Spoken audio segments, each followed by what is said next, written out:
আজকের ভিডিওতে আমরা দেখব সিজার এপিলেপসি ট্রিটমেন্ট, অর্থাৎ কি আমরা বাংলা ভাষায় বা চলতি ভাষায় যে বলি খিঁচুনি বা মির্গি রোগ, তারই ট্রিটমেন্ট দেখব। তার সাথে সাথে এটা দেখব যে এই এপিলেপসি বা মির্গি রোগ কেন হয়, তার লক্ষণ কি কি আছে, অর্থাৎ সিমটম কি কি আছে, এবং এর সম্পূর্ণ ট্রিটমেন্ট কি কি আছে। তাই আপনারা ভিডিওটা শেষ পর্যন্ত দেখুন। আপনারা দেখছেন বং ফার্মা, আমি ফার্মাসিস্ট ফিরোজ আলম। চলো শুরু করি।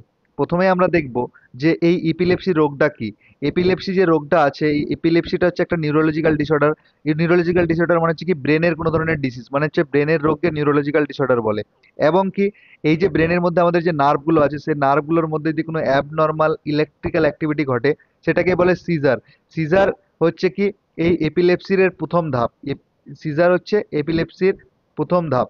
ঠিক আছে, সিজার হলে এপিলেপসি হবে। ঠিক আছে, এরপরে আমরা দেখব causes of epilepsy. Causes of epilepsy মানে হচ্ছে কি কি কারণের জন্য এপিলেপসি আমাদের হয়।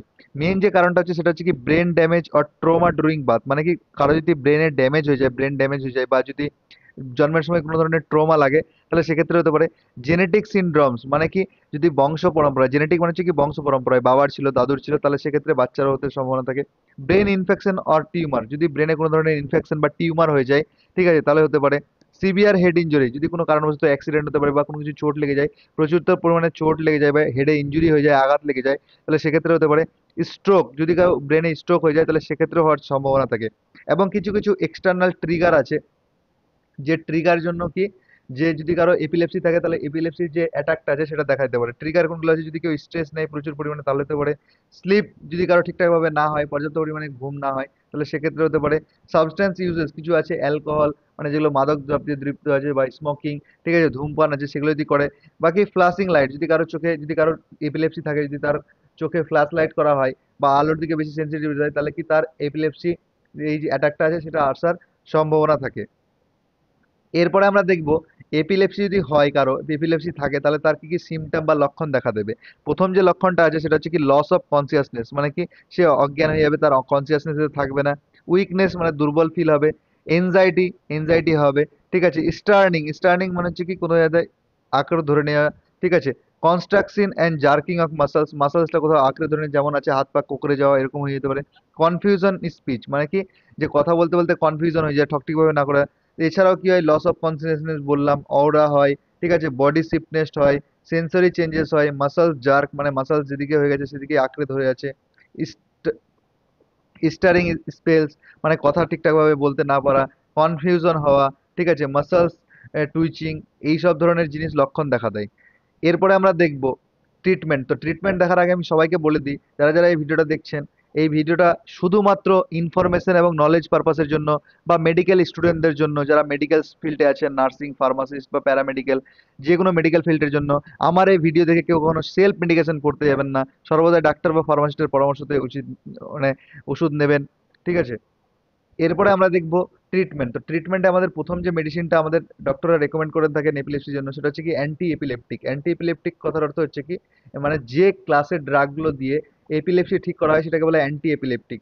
ঠিক আছে, তো অ্যান্টি এপিলেপটিক গ্রুপের যে ড্রাগটা দেওয়া হয় সেটা হচ্ছে কি ফেনিটোয়েন 100 mg, যে ট্যাবলেটটা পাওয়া যায়, যেটার পপুলার ব্র্যান্ড নেম কি ইপটোয়েন নামে পাওয়া যায়, বা সেলেটোয়েন 100 নামে পাওয়া যায়, বা কি ইপসোলিন 100 নামে পাওয়া যায়, বা এমটোয়েন 100 নামে পাওয়া যায়, বা কি ডিলাটিন নামে পাওয়া যায়, বা এপিল্যান্ড পি নামে পাওয়া যায়, বা এছাড়াও বিভিন্ন ব্র্যান্ড নামে পাওয়া যায়। আমি শুধু এই ব্র্যান্ড নেমগুলো রেফারেন্স পারপাসের জন্য বললাম।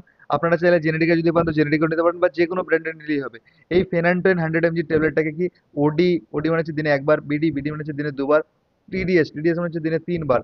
পেশেন্টের কন্ডিশনের উপরে এটা নির্ভর করে ডক্টররা রেকমেন্ড করে থাকে দিনে একবার নেবে না দুবার নেবে না তিনবার। ঠিক আছে, এটা ম্যাক্সিমাম তিনবার পর্যন্ত নেওয়া যায়। ঠিক আছে, এরপরে যেটা যে ক্লাসের ড্রাগটা আমাদের অ্যাড করে, ঠিক আছে, সেটা হচ্ছে বারবিচুরেট বা অ্যান্টি ইপিলেপটিক ক্লাসের ড্রাগ। এখানে বারবিচুরেট যেটা অ্যাড করে সেটা হচ্ছে কি ফেনোবারবিটন 60 mg, যে ট্যাবলেটটা পাওয়া যায়, যেটার পপুলার ব্র্যান্ড নেম কি গার্ডেনাল 60, বা কি ওপিটন 60, বা ফেনোবার্ব 60, এইসব ব্র্যান্ড নেমে পাওয়া যায়।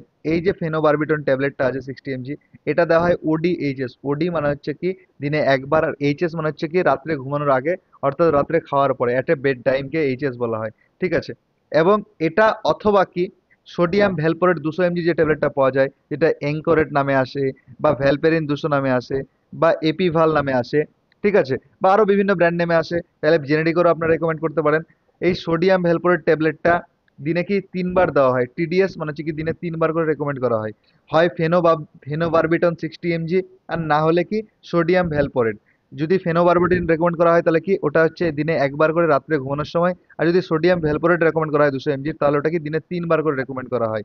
মানে হয় গার্ডে গার্ডেনাল 60, না হলে এনকোরেট, দুটোর মধ্যে যে কোনো একটা ফেনেন্টোয়েনের সাথে। এরপরে কি, যদি কারো ফেনেন্টোয়েন ভালো রেজাল্ট না দেখায়, কারো কোনো পেশেন্টের যদি ফেনেন্টোয়েন ভালো রেজাল্ট না দেখায় বা ফেনেন্টোয়েন ঠিকঠাকভাবে কাজ করতে পারছে না, ঠিক আছে, তাহলে সেক্ষেত্রে ফেনেন্টোয়েনের পরিবর্তিতে এখানে যে মেডিসিনগুলো দেওয়া হয় সেটা হচ্ছে কি কার্বামাজেপিন 100 mg কম্পোজিশনে যে ট্যাবলেটটা আছে, এটার পপুলার ব্র্যান্ড নেম জেন 100 নামে আসে, বাকি টেগ্রিটাল 100 নামে আসে, বা জেপটল 100 নামে আসে, বাকি মেজেটল 100 নামে আসে। এছাড়াও বিভিন্ন ব্র্যান্ডের নামে আসতে পারে, আপনারা দেখে নেবেন কোন কোন ব্র্যান্ডের যেটা আপনাদের সুবিধা মতো হবে সেটা রেকমেন্ড করতে পারেন। এই যে কার্বামাজিন 100 ট্যাবলেটটা আছে, সেটা ওডি বা বিডি বা টিডিএস, এটা পেশেন্টের অ্যাকর্ডিং নির্ভর করে ডোজটা দেওয়া হয়। দিনে 1 বার দেবে না, 2 বার দেবে না, 3 বার দেবে। ওডি মানে হচ্ছে দিনে 1 বার, বিডি মানে হচ্ছে দিনে 2 বার, টিডিএস মানে হচ্ছে দিনে 3 বার। এটা পেশেন্টের কন্ডিশনের উপর নির্ভর করে। আর এটা যে কার্বামাজেপিন যেটা আছে, এটা হচ্ছে একটা অ্যান্টি এপিলেপটিক ক্লাসের ড্রাগ, ঠিক আছে। অথবা কি দেওয়া হয়, যদি কার্বামাজেপিনও ভালোভাবে কাজ না করে বা ফেনেন্টোয়েন কাজ না করে, তাহলে এখানে আরেকটা মেডিসিন দেওয়া হয়, সেটা হচ্ছে কি প্রিমিডন। প্রিমিডন 250 mg যে কম্পোজিশনে যে ট্যাবলেট আছে, যেটার পপুলার ব্র্যান্ড নেম কি মাইসোলিন 250 নামে আছে। এই ট্যাবলেটটা কি করা হয়, হাফ ট্যাবলেট থেকে নিয়ে 2টো ট্যাবলেট পর্যন্ত, এটা পেশেন্টের উপর নির্ভর করবে হাফ ট্যাবলেট দেবে না একটা ট্যাবলেট দেবে না 2টো ট্যাবলেট দেবে।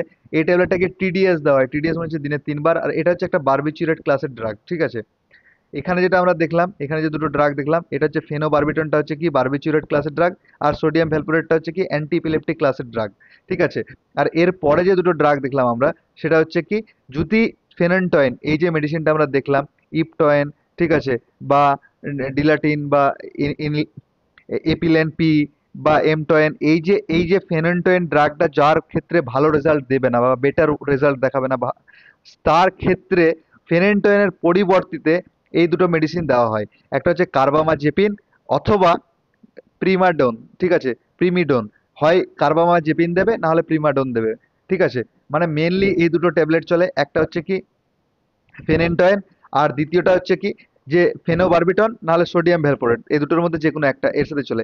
যদি কারো ক্ষেত্রে ফেনেন্টয়েন না রেজাল্ট ভালো দেখায়, তাহলে এই দুটো ড্রাগ হয় কার্বামাজেপিন না হলে প্রিমাডন, ঠিক আছে। এই দুটো ড্রাগের মধ্যে যে কোনো একটা ড্রাগ দেওয়া হবে, সেক্ষেত্রে ফেনেন্টয়েন দেওয়া হবে না, ঠিক আছে। এরপরে আমরা দেখবো যদি কেউ এপিলেপসি বা সিজারের জন্য ডক্টরের কাছে যেতেন, তাহলে তার প্রেসক্রিপশনে কি কি মেডিসিন লেখা থাকতো। তো বললাম যে মেনলি দুটো মেডিসিন দেওয়া হয়, একটা হচ্ছে কি ফেনেন্টয়েন 100 mg ট্যাবলেট যেটা আছে, সেটা ওডি বিডি বা টিডিএস, মানে হচ্ছে ওডি মানে হচ্ছে দিনে 1 বার, বিডি মানে হচ্ছে দিনে 2 বার, টিডিএস মানে হচ্ছে দিনে 3 বার। এটা পেশেন্টের কন্ডিশনের উপর নির্ভর করে দেওয়া হয়, ঠিক আছে।